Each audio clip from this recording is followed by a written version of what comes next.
I feel like this is one of those fights though where, man, if you win this, I think the storyline is right there for Khamzat. It gives off the vibe I would want to fight you. I mean, that'd be a big fight, you know. I think that, like, I think I'm probably the only one that could beat Chimaev. I honestly think Fluffy's a better wrestler than Chimaev. Like, I think pace-wise, style-wise, I think over 5 rounds, Fluffy's probably a better, but then stand-up, I think Chimaev might take him to a stand-up decision. So, I don't know, man. It's kind of weird what the UFC did with Chimaev.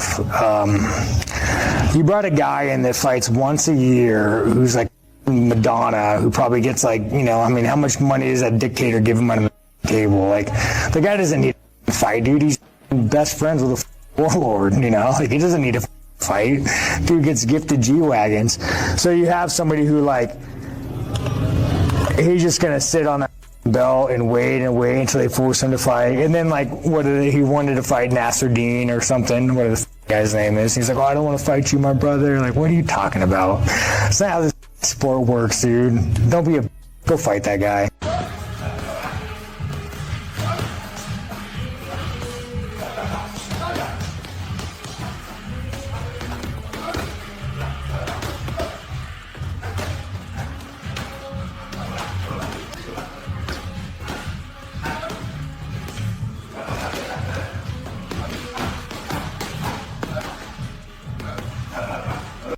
Let's say you do get a shot at Khamzat again. Are you expecting any surprises there? Because he has the default setting, and it's not to fight you, it's to smother you and negate anything you bring to the fight. Yeah, of course. I mean, fighting Khamzat again is, of course, what I'm after. Expecting any surprises? No. There's not going to be any surprises. I mean, that is the way he's going to fight, and if he tries anything different, it will be a terrible night. And we all know that, but he did what he had to win that belt. We can't hate on him for that. No, he did what he needed to do. It's the rules of the game, and he did it. So saying that, you know, it's not fair, it is fair. He did what he had to do. Not how I would win my belt or would like to, but that's what he did. And now it's my responsibility to go and fix that, to stop him from doing that again and get him to fight my fight. He doesn't need to fight. The guy gets gifted G-Wagons. He's best friends with a warlord, practically Madonna, only gracing the octagon once a year. This isn't just about athletic competition anymore. It's a shadowy world of political influence and unchecked wealth, where a fighter can simply sit on a belt waiting until forced to compete. The UFC brought in a force of nature, yes, but also a man whose motivations extend far beyond prize money or championship glory. This startling reality is ripping the middleweight division apart, exposing a raw nerve in the sport. The consequences are far-reaching, redefining what it means to be a champion. Of the middleweight division burning, and it's fueled by pure, unadulterated psychological warfare. Strickland knows this game. He's not just talking trash about Khamzat. He's planting those seeds of doubt, trying to drag boards into his chaotic world. It's about let's don't scream next in line. But DDP, he's seen the brutal reality of that championship match, not just for the belt, but to reclaim his own damn momentum. This isn't just about punches, it's about who cracks first, where every consequence is real. Sean Strickland dropped an absolute bombshell that rocked the fight world to its core. Alexander Fluffy Hernandez, according to Strickland, is a better wrestler than the seemingly invincible Khamzat Chimaev. Let that sink in. To call this a controversial take is an understatement. It's a direct assault on Khamzat's most feared weapon. Strickland, ever the provocateur, isn't just talking smack. He's planting seeds of doubt, aiming to undermine Khamzat's entire foundation before they ever step into the cage. This bold claim isn't just an opinion, it's a calculated strike in an unfolding psychological war. What does this mean for the next time Khamzat fights? Right? This isn't nature's dominance, it's pure middleweight. Finals tension is a distinct creature. That's for that rematch. You think Khamzat's LHW talk is crazy. The real Are these middleweights plotting? Stylistic matchup. That weight cut, a battle before the fight even starts. Strickland's strategy isn't about traditional fight promotion. It's a masterclass in pure, unadulterated psychological warfare. He's making it personal, sticking the knife in, talking all the shtiet he can, precisely to rub his opponents the wrong way. The goal? to drag them into his chaotic world, away from their default disciplined settings. He understands that a champion's mind can be their greatest weapon, but also their most vulnerable point. By openly questioning Khamzat's credentials and motivations, Strickland is attempting to unsettle his opponent's head game long before any punches are thrown. This isn't just pre-fight hype, it's a deliberate attempt to break someone before the bell. Can Khamzat withstand this mental onslaught? For a rematch, Strickland's outrageous strategy. He's attempting to unsettle Khamzat's head game prior to the deal. A shark, capitalizing on this chaos, knowing championship pressure will suffocate someone. Who cracks first when these egos finally collide? The middleweight division isn't just competitive, it's burning, fueled by this intense personal psychological warfare. Strickland knows championship pressure suffocates, and he's actively capitalizing on the chaos. It's not about who screams next in line, but about who can survive the brutal reality of a champion's mindset, the immense burden of holding gold. Every consequence is real, every word spoken a potential weapon. This isn't a battle of just punches and grappling, it's about who cracks first when these colossal egos finally collide. The stakes have never been higher, blurring the lines between sport and mental combat. The entire landscape of the division shifts with every calculated insult. Pushing the pace, that's the igniter for this middleweight chaos. It's Scout, DDP screen. To invite championship pressure into every exchange. Since Fluffy will be scrutinized. It's either validation. Dricus Du Plessis, fresh off his championship win, isn't resting on his laurels. He's already pushing for a rematch, not just for the belt, but to reclaim his own damn momentum, to prove a point about his earlier encounter with Khamzat.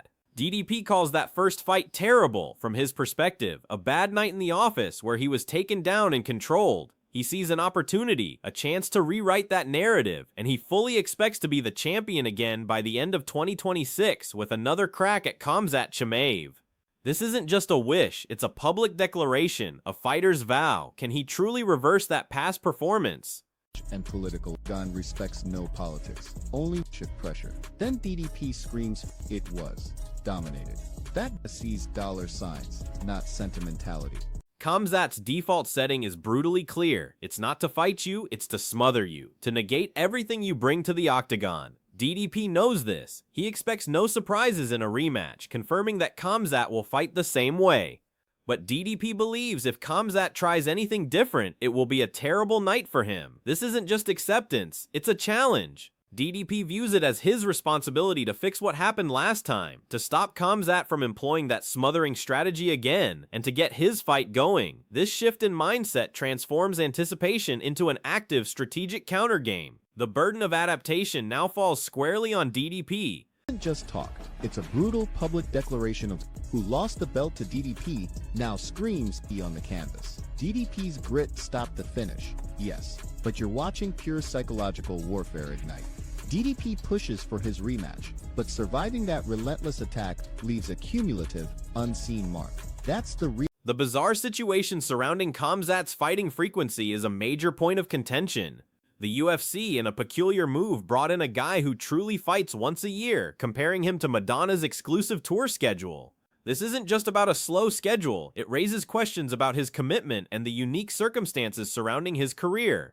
With reports of him being best friends with a warlord and receiving extravagant gifts like G-Wagons, the implication is stark: he doesn't need to fight. This financial independence and political backing create an unprecedented dynamic, setting him apart from almost every other fighter on the roster. What does this mean for the integrity of the rankings?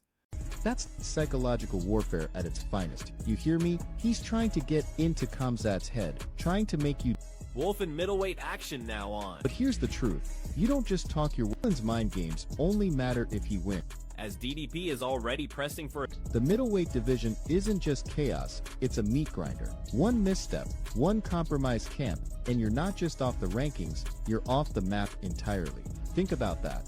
Adding to the controversy, Khamzat has reportedly shown reluctance to fight certain opponents. The transcript mentions him saying, "I don't want to fight you, my brother," to a potential challenger, possibly Naso Dine.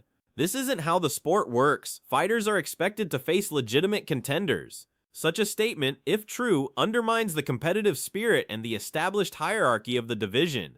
It fuels the narrative that he picks and chooses, perhaps only when the stakes or personal gain are exceptionally high. This refusal to engage challenges the very foundation of fair competition within the UFC. Is he truly untouchable, even by the rules of the game? Gamble against a stylistic nightmare. But the brutal reality of Chimaev's pressure, the octagon, always exposes that he isn't just pushing for a rematch, he's fighting for his very championship legacy. Every media blurb, every warfare. You think they just say things? They're sacrificing everything, knowing what happens when you fail. The consequence of having a fighter who can simply sit on a belt and wait until forced to fight creates a stagnant and frustrating bottleneck in an otherwise dynamic division. This isn't just about personal preference, it disrupts the flow, delaying title shots and sidelining deserving contenders. The middleweight division, already a meat grinder, can't afford such complacency. It suggests a lack of urgency, a disinterest in actively defending the top spot, which is a champion's fundamental duty. This unique position of power and perceived invincibility threatens to create a logjam at the top, leaving other fighters in limbo. Is the UFC enabling this dangerous precedent? Talking smack, those psychological toll championship pressure takes. When he claims he beats Khamzat, it's a defiant From a man who crumbled under the pressure of holding gold, that's P fight. That wasn't just looking like crap. That was a mind game war, a momentum shift you felt in your gut. So, you gotta ask, can Khamzat, after a brutal weight cut, truly handle that version of Strickland, or is Dana just spinning a chaotic middleweight narrative to sell a PPV? Khamzat's rumored aspirations to move up to the light heavyweight division are widely dismissed as crazy talk. The idea that he could win a belt, then a year later, simply decide to jump weight classes, is seen as completely unrealistic, if not outright absurd. The sentiment is clear that isn't gonna happen. While he has floated in and out of that garden before, the prospect of him winning the middleweight title and immediately abandoning it for LHW is met with skepticism, devoid of any inside scoops, simply common sense. This ambition, if genuine, ignores the immense challenge of holding one division, let alone conquering another. Is this just wishful thinking, or a genuine future ambition? It's just that. Strickland thinks he beats Khamzat. That's the sound of a man who hasn't stared into the eyes of genuine relentless pressure. You can talk all the trash. The real question isn't if Pereira can handle it. Confusion bursts from this one basic principle. Isn't just climbing the rankings. He's a freight train of raw power and skill, threatening to derail every entire career. This isn't just about belts anymore. It's about survival. The mention of Khamzat calling out Alex Pereira, a stylistic nightmare for virtually anyone, reveals another layer of strategic complexity.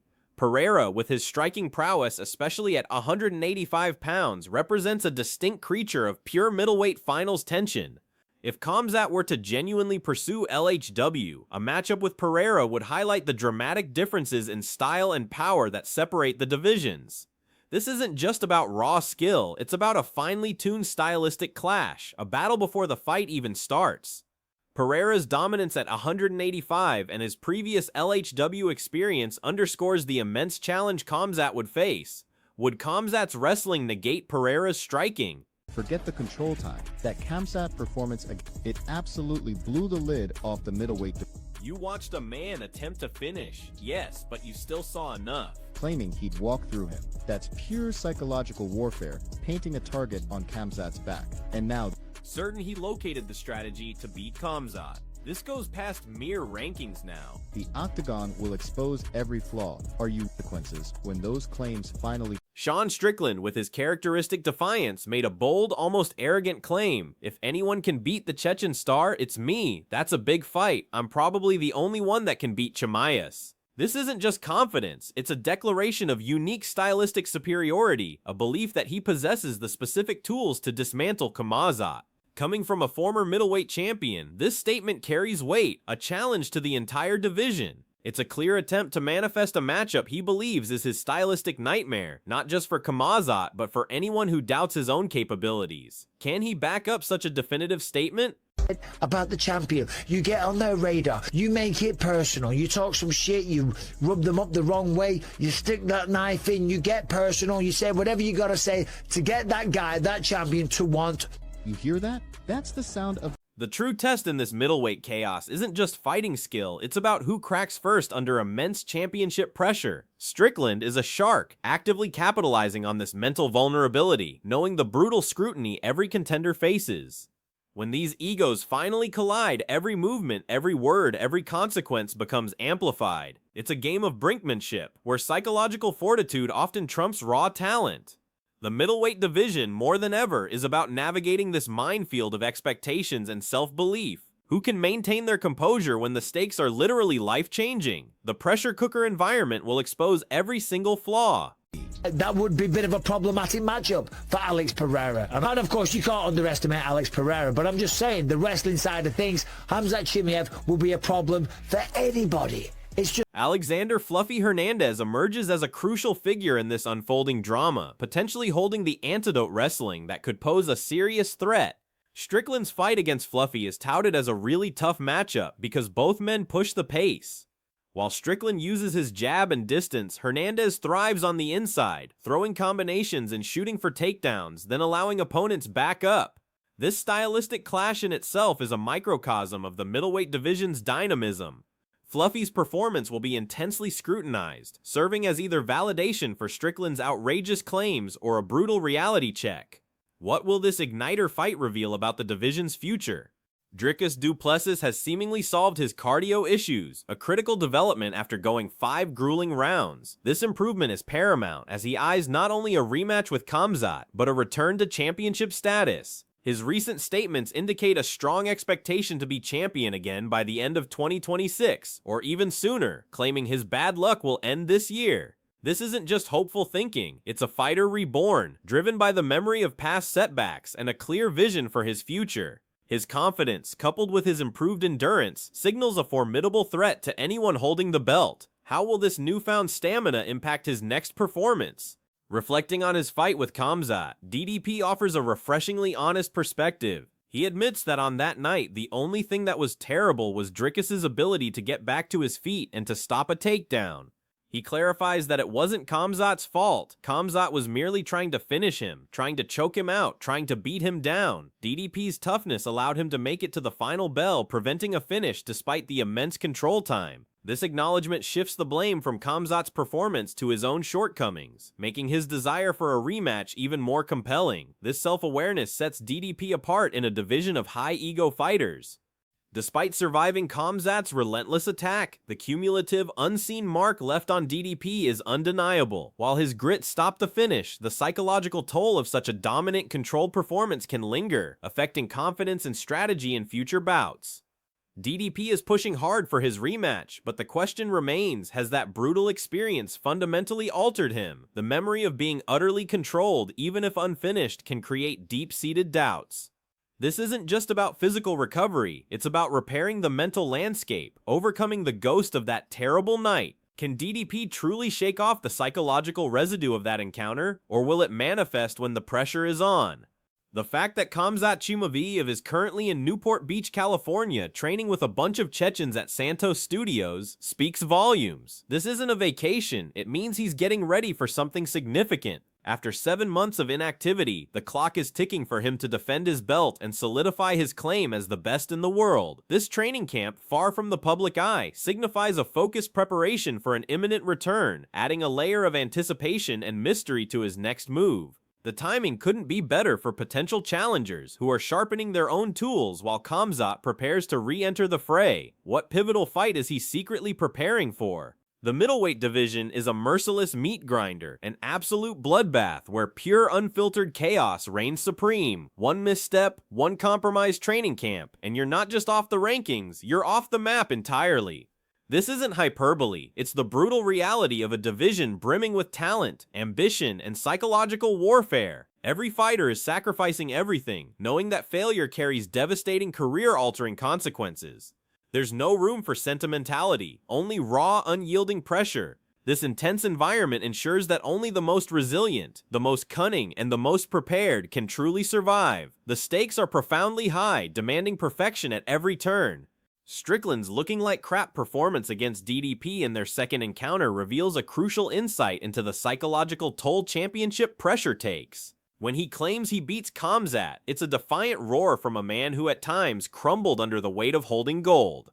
That wasn't just a bad night, it was a mind game war, a momentum shift that could be felt in the gut. The pressure of being the champion, of carrying that target on your back, is a distinct burden that can alter a fighter's performance.